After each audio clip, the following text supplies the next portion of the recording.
Bonjour à tous sur Opinion Chrétienne. Alors, je suis très content de vous retrouver pour cette nouvelle vidéo sur le sujet suivant, qu'est-ce que le christianisme? Alors, avant toute chose, n'hésitez pas à vous abonner, à partager sur les réseaux sociaux.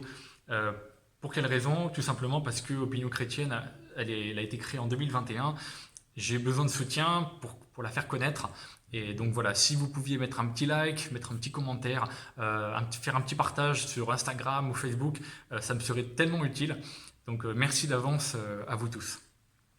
Alors pourquoi cette vidéo sur ce sujet?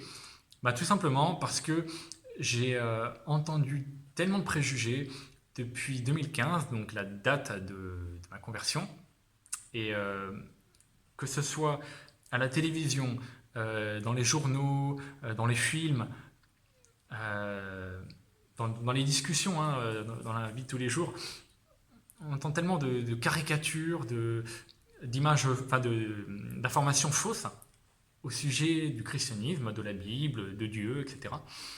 Et du coup, bah, ça m'a donné envie de faire une vidéo pour essayer de rectifier le tir un peu et de dire bah, qu'est-ce qui est vraiment le christianisme.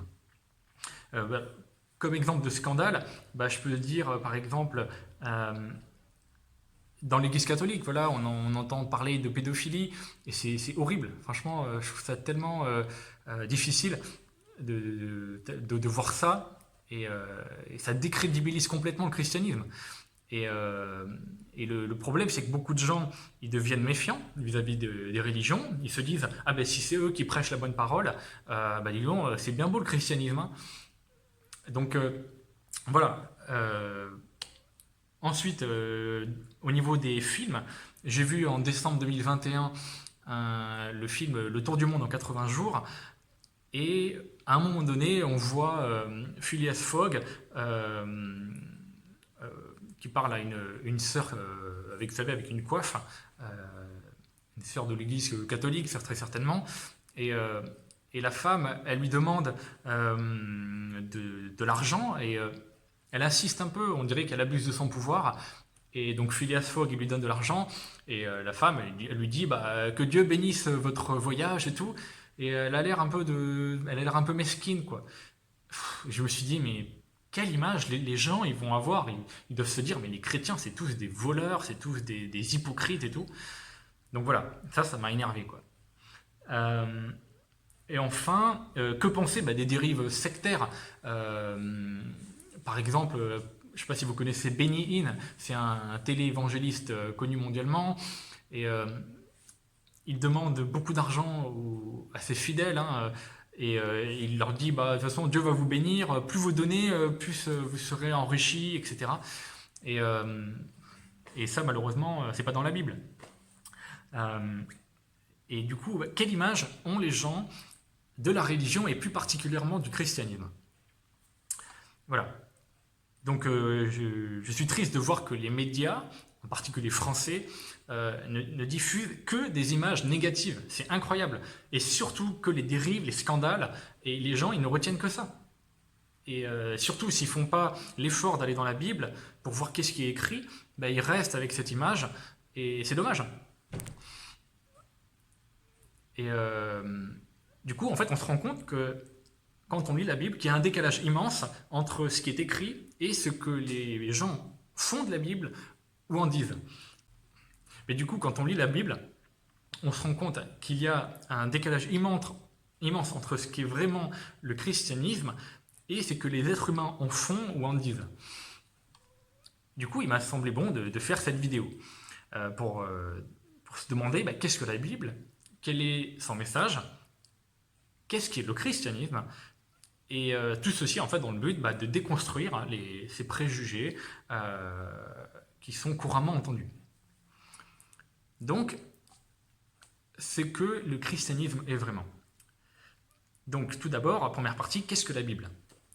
Donc, pour commencer, bah, il faut dire que la Bible, elle est considérée comme parole de Dieu pour tous les chrétiens authentiques. Elle a été écrite par une quarantaine de personnes de milieux sociaux complètement différents et sur une période de 1500 ans. Donc bien que les écrivains ils soient inspirés de Dieu, ils n'ont pas été dictés, vous savez, ils n'étaient pas des automates, hein, comme on pourrait l'imaginer.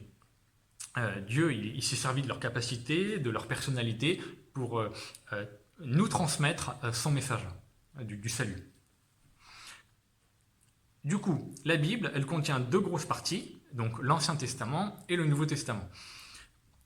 L'Ancien Testament, donc, il couvre une période allant de la création de l'univers, dont la date est encore inconnue, et qui n'est pas précisée dans la Bible, au 5e siècle avant Jésus-Christ. Donc dans ces livres de l'Ancien Testament, on trouve par exemple le récit de la création de l'univers. Donc on trouve aussi des livres qui contiennent l'histoire et l'évolution du peuple d'Israël. Donc ce peuple que Dieu s'est choisi pour qu'il se démarque des autres peuples par sa sainteté, surtout au niveau moral, et de par en fait, son obéissance aux lois que Dieu lui a demandé de respecter. On peut citer par exemple, vous savez, les fameux 10 commandements que Dieu a donnés à Moïse, et lui qui était le chef en fait du peuple d'Israël au 15e siècle avant Jésus. On voit aussi des livres qui racontent les règnes de différents rois en Israël, et surtout la manière dont ils ont géré la politique du pays, en bien ou en mal. On trouve aussi des réflexions sur le sens de la vie, des poèmes, des prières, des prophéties aussi qui annoncent l'avenir et surtout la venue d'un Messie. Et voilà, c'est à peu près le résumé. Maintenant, le Nouveau Testament. Donc le Nouveau Testament, il relate des événements qui se sont tous produits au 1er siècle de notre ère. Dans l'ensemble, au début, on a les évangiles donc, qui racontent la naissance et la vie de Jésus auprès de ses disciples et auprès des habitants d'Israël. Donc Jésus, il dit de lui-même qu'il est Dieu. Donc il y a des gens qui vont croire en lui, notamment en voyant ses miracles visibles publiquement. Et il y en a d'autres qui vont rester incrédules. Et on a par exemple les chefs religieux juifs qui ne vont pas croire qu'il est le Messie annoncé dans l'Ancien Testament. Et enfin, les évangiles ils relatent la crucifixion de Jésus, qui est en fait sa condamnation parce qu'il a dit qu'il était le Fils de Dieu. Et les évangiles relatent aussi sa résurrection et aussi la propagation de cette bonne nouvelle par ses disciples. Et du coup, ça va engendrer le fait que d'autres personnes vont croire en cette bonne nouvelle, en cette résurrection, et ainsi de suite. Et ça va amener d'autres conversions. Et en plus des évangiles, on voit des lettres écrites par des disciples de Jésus, notamment l'apôtre Paul, et qui lui va écrire une grosse partie du Nouveau Testament. Enfin, on aura des lettres aussi écrites par les autres apôtres, Jean, Jacques et Pierre en particulier. Donc maintenant, le message de la Bible. Donc une fois qu'on a décrit un peu la Bible, quel est le sens de cet Ancien et du Nouveau Testament? Qu'est-ce qu'on doit faire avec ça? Qu'est-ce qu'on doit en comprendre? Donc, pour faire simple, ces deux parties en fait, de l'Ancien et du Nouveau Testament, ça correspond aux deux étapes pédagogiques que Dieu a mises en place pour révéler sa volonté aux êtres humains. Commençons par le message de l'Ancien Testament. Donc, je crois qu'on pourrait résumer l'Ancien Testament de cette manière. L'être humain, il est pécheur, il est en révolte contre Dieu, il a besoin d'être réconcilié avec lui. Et il a besoin d'un médiateur, en fait, qui soit à la fois un réconciliateur, donc pour qu'il soit réconcilié avec Dieu, mais aussi d'un sauveur, quelqu'un qui l'arrache de cette disposition d'esprit à pécher, à faire ce qui est mal. Donc, dans le premier livre, celui de la Genèse, on voit un message très important qui est l'origine du mal. Et on voit avec Adam et Ève, en fait, que le mal vient de cette volonté de ne pas respecter les exigences de Dieu. Et du coup, voilà, Adam et Ève ont désobéi. Et ils ont fait un mauvais usage de leur liberté. Et du coup, par la suite, Dieu, il a voulu révéler aux êtres humains sa volonté et il a donné des lois que les êtres humains, enfin son peuple en particulier, devait respecter. Donc tout à l'heure, on a parlé des 10 commandements et il va donner d'autres lois pour montrer qu'est-ce qu'il est bon pour l'homme de faire, qu'est-ce que l'homme devrait être normalement. Et voilà, un peu aussi pour limiter la casse. Et bien en fait, quand on regarde l'ensemble de l'Ancien Testament, sur 2000 ans, on voit que le peuple d'Israël, en particulier, n'a pas réussi à respecter toutes les lois que Dieu a données. Et comme on le dit couramment, personne n'est parfait. Et c'est un peu le message, je pense qu'il résume bien. Et en plus, en parallèle, on voit des prophètes comme Ésaïe, Jérémie, Zacharie, qui annoncent qu'en fait qu'un Messie doit venir pour établir un règne éternel et pour libérer en fait son peuple. Mais voilà, il y a des éléments qui indiquent que c'est Jésus en fait qui va venir. Et on va le voir juste après. Donc maintenant, le message du Nouveau Testament. Le Nouveau Testament, en fait, il inclut le message de l'Ancien Testament. L'homme est imparfait, esclave du péché, et son seul sauveur, c'est le Messie, Jésus. Voilà, ça c'est un peu le message du Nouveau Testament. Mais voyons un peu plus en profondeur, allons plus en profondeur dans ce message. Tout d'abord, le problème, c'est le cœur de l'homme. Dans le Nouveau Testament, il y a une insistance vraiment nette sur le fait que le péché, c'est-à-dire la révolte contre Dieu, c'est la source en fait de toutes les souffrances sur terre. On peut penser par exemple aux injustices, aux viols, aux guerres, ou à la corruption, la pédophilie, enfin tout ce qu'on veut de mauvais sur cette terre, c'est à cause du péché. Et Jésus, il va vraiment mettre le doigt dessus, par exemple dans l'évangile de Marc chapitre 7, versets 18 et 21-23. Donc il dit à ses disciples, « Vous aussi êtes-vous donc sans intelligence ? Ne comprenez-vous pas que rien de ce qui du dehors entre dans l'homme ne peut le souiller ? Car c'est du dedans, c'est du cœur des hommes que sortent les mauvaises pensées, les adultères, les impudicités, les meurtres, les vols, les cupidités, les méchancetés, la fraude, le dérèglement, le regard envieux, la calomnie, l'orgueil, la folie. Toutes ces choses mauvaises sortent du dedans et souillent l'homme. » Donc un message est clair, c'est que l'être humain ne peut pas trouver par lui-même la solution au mal parce qu'il en est lui-même l'auteur. Deuxième point, l'être humain doit naître de nouveau, doit être une nouvelle personne s'il veut plaire à Dieu. Donc Jésus, ce qui est étonnant, c'est qu'il a une position complètement nouvelle et complètement différente par rapport aux autres religions et spiritualités.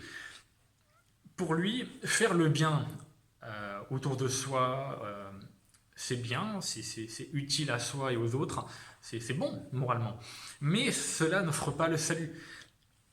Pour être en règle avec Dieu, être accepté de lui, ne pas être jugé pour ses fautes après sa mort, l'être humain, en fait, il faut qu'il devienne une nouvelle personne. Il faut en fait que l'être humain, il ait un nouveau cœur, une nouvelle façon de penser, d'agir, de vivre, qui soit conforme à la volonté de Dieu. Et donc voyons ensemble l'évangile de Jean, chapitre 3, versets 3 à 5. Donc là, on a Jésus qui parle à Nicodème, donc c'est un pharisien, donc expert en fait de la loi de l'Ancien Testament, pour faire simple. Jésus lui répondit, « en vérité, je te le dis, si un homme ne naît de nouveau, il ne peut voir le royaume de Dieu. » Nicodème lui dit, « Comment un homme peut-il naître quand il est vieux ? Peut-il rentrer dans le sein de sa mère et naître ?» Jésus répondit, « en vérité, je te le dis, si un homme ne naît d'eau et d'esprit, il ne peut entrer dans le royaume de Dieu. » Donc en fait, quand une personne elle reçoit le Saint-Esprit dont parle Jésus, ce dernier, il lui donne l'envie naturelle d'obéir aux lois que Dieu a données dans l'Ancien Testament. Et c'est pour ça qu'on voit sous la plume du prophète Ézéchiel, dans l'Ancien Testament, au chapitre 36, verset 27, Dieu qui dit « Je mettrai mon esprit en vous et je ferai en sorte que vous suiviez mes ordonnances et que vous observiez et pratiquiez mes lois. » Donc là, on voit que c'est Dieu et non l'homme qui prend l'initiative. Et c'est la plus grande différence avec les autres religions et spiritualités dans lesquelles les êtres humains sont obligés d'obéir à des lois religieuses, à des rites, pour essayer de devenir quelqu'un de bien, pour plaire à une divinité, pour essayer de faire pencher la balance en leur faveur, pour qu'ils ne soient pas condamnés. Ou alors même de payer pour leurs propres fautes, comme par exemple avec le purgatoire, comme il est souvent enseigné parfois dans l'Église catholique. Et ici, Jésus, il prend le contre-pied en fait de notre tendance à vouloir nous racheter par nous-mêmes. Et il faut savoir en fait que Jésus, c'est le seul être humain en fait qui n'a pas péché, qui a respecté toutes les lois religieuses que Dieu a données dans l'Ancien Testament. Il n'a failli en rien. Et le fait de croire en Jésus permet d'être couvert en fait, par ses mérites qu'il est allé décrocher. En clair, Jésus a été juste, et en croyant en Jésus, on devient juste aux yeux de Dieu. On ne peut pas devenir juste par soi-même si on ne croit pas en Jésus. C'est un peu ça. Et du coup, croire en Jésus sans obéir, ça ne suffit pas. On reconnaît en fait une personne qui croit véritablement en Jésus lorsqu'elle lui obéit en fait de bon cœur et qu'elle lui est attachée sans réserve. Et surtout dans la durée. Donc troisième point, l'éthique chrétienne. Jésus, il décrit en fait l'éthique que les enfants de Dieu, donc les chrétiens, doivent avoir. Donc on voit un peu dans le Nouveau Testament qu'un chrétien, c'est quelqu'un qui peut être tenté par le péché, mais qui n'est plus esclave du péché, qui n'est plus obligé de pécher, parce qu'il a le Saint-Esprit en lui qui lui donne envie, comme on l'a vu tout à l'heure, d'obéir à Dieu. Et donc, le chrétien, il doit renoncer à la méchanceté, à la violence, à la vengeance, aux mauvaises pensées. Et il doit compter sur Dieu pour avancer, et c'est Dieu qui est sa force. Donc en fait, pour répondre aux préjugés qu'on a cités au début, dans l'introduction, il est extrêmement clair que la Bible condamne littéralement toutes les immoralités qu'on peut imaginer. La pédophilie, par exemple, c'est une offense à Dieu, puisqu'il est dit dans la Genèse que l'être humain a été fait à l'image de Dieu. Donc faire du mal à un être humain, à un enfant, c'est une offense à Dieu. Il n'y a pas à chipoter. Et c'est là l'essence même de sa dignité. C'est le fait qu'il soit à l'image de Dieu, c'est la preuve qu'il faut le respecter. Et en ce qui concerne les sectes, il n'y a aucune trace dans les discours de Jésus et des apôtres qui montrent qu'ils feraient la promotion d'une telle façon de faire. Qui inciterait à manipuler ou à escroquer les gens. D'ailleurs, quels intérêts ils auraient à faire cela? Est-ce que c'est d'avoir plus de pouvoir? Jésus, il est Dieu, il a tous les pouvoirs. Est-ce que c'est l'argent? Non, puisque Jésus et les apôtres, ils disent clairement qu'ils veulent inviter tous les êtres humains à vivre pour un royaume éternel qui va continuer après la mort. Et ils ne doivent pas s'attacher à des choses matérielles, à chercher à vivre pour des choses qui vont disparaître.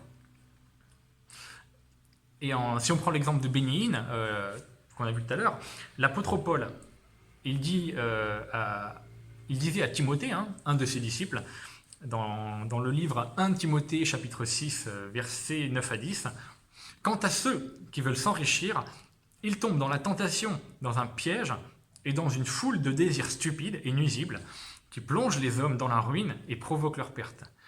L'amour de l'argent est en effet à la racine de tous les maux, En s'y livrant, certains se sont égarés loin de la foi et se sont infligés eux-mêmes bien des tourments. Donc là, c'est sans ambiguïté. Hein. Franchement, tout ce qui est escroquerie, manipulation, voilà, l'évangile de la prospérité, tout ça, c'est condamné. Donc si certains, sous couvert de Dieu, ont commis des délits de quelque ordre que ce soit, ben, ce n'est pas la faute de Dieu, ni du christianisme, ni de Jésus, ni des apôtres et tout. Non, c'est simplement parce que ces personnes n'ont pas respecté Dieu. Et c'est cette exigence, tout simplement. Avant-dernier point, donc l'amour de Dieu. Donc le Nouveau Testament, il a pour but surtout de révéler à quel point Dieu aime les êtres humains. En voyant les êtres humains livrés à eux-mêmes, au mal, à l'injustice, Dieu, en fait, de lui-même, il a voulu sauver les êtres humains du péché, qui est la cause de toutes les horreurs sur terre. Pour cela, il est venu sur la terre en la personne de Jésus, il a accepté la crucifixion. Et en fait, comme l'annonçait le prophète Ésaïe, par cet acte où se rencontrent le décret de Dieu et la culpabilité des hommes, en fait, Jésus, il a pris sur lui tous nos châtiments, toutes nos fautes, afin que ceux qui croient en lui ne payent pas pour leurs fautes après leur mort. Et c'est pour ça que dans l'évangile de Jean, chapitre 3, versets 16 à 17, on lit « Car Dieu a tant aimé le monde qu'il a donné son Fils unique, afin que quiconque croit en lui ne périsse point, mais qu'il ait la vie éternelle. » Dieu, en effet, n'a pas envoyé son Fils dans le monde pour qu'il juge le monde, mais pour que le monde soit sauvé par lui.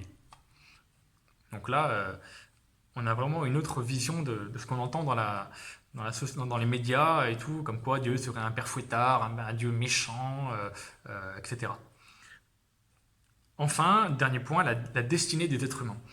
Donc là, la Bible, enfin surtout le Nouveau Testament, elle est claire. Et elle aborde sans ambiguïté ce qui attend les hommes, les êtres humains, après leur mort. Il y a deux destinées possibles, donc deux catégories de personnes. Donc la première catégorie, ce sont ceux qui se moquent du péché, qui disent qu'il n'y a pas de Dieu, qui ne seront jamais jugés, qui peuvent faire ce qu'ils veulent, qui essayent de se racheter par des bonnes œuvres en disant ça va suffire pour ne pas être condamné.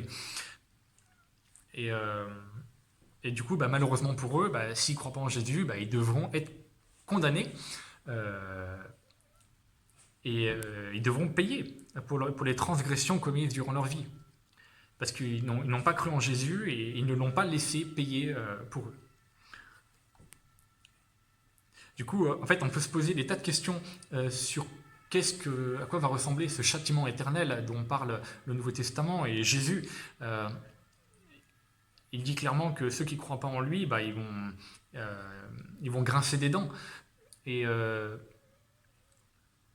comment dire, la mort de Jésus, elle montre en fait à quel point ce qui attend les incroyants est terrible. On ne sait pas qu'est-ce que ça va être. Honnêtement, je préfère ne pas trop m'avancer dessus parce que c'est vrai que on ne peut pas trop dire en détail. Mais une chose est certaine, c'est que ça ne va pas être drôle et que ça va être éternel, malheureusement. Et la deuxième catégorie de personnes, c'est les chrétiens, les croyants, ceux qui sont réconciliés avec Dieu. Eux, ils vont vivre avec Dieu éternellement et ils seront dans un monde sans injustice, sans violence. Ils seront ressuscités corporellement, tout comme la première catégorie de personnes, et ils seront sans péché. C'est-à-dire que Dieu les aura dépouillés de ce péché qui les éloignait de Dieu pendant leur vie ici-bas. Et du coup, ça sera leur pur bonheur de vivre ça. Du coup, pour conclure, j'espère que cette vidéo vous a permis de mieux comprendre qu'est-ce qu'est le christianisme, qu'est-ce que la Bible, c'est quoi la différence entre l'Ancien et le Nouveau Testament, quels sont les liens, et surtout quels sont les messages en fait qui s'en dégagent. Donc le script, il est au format PDF, il est disponible sous la vidéo dans la description. N'hésitez pas à laisser un commentaire, à poser des questions, à dire s'il y a des choses qui pourraient être améliorées. Je suis vraiment preneur et j'y répondrai avec grand plaisir. Euh, du coup, merci beaucoup et à très bientôt sur Opinion chrétienne.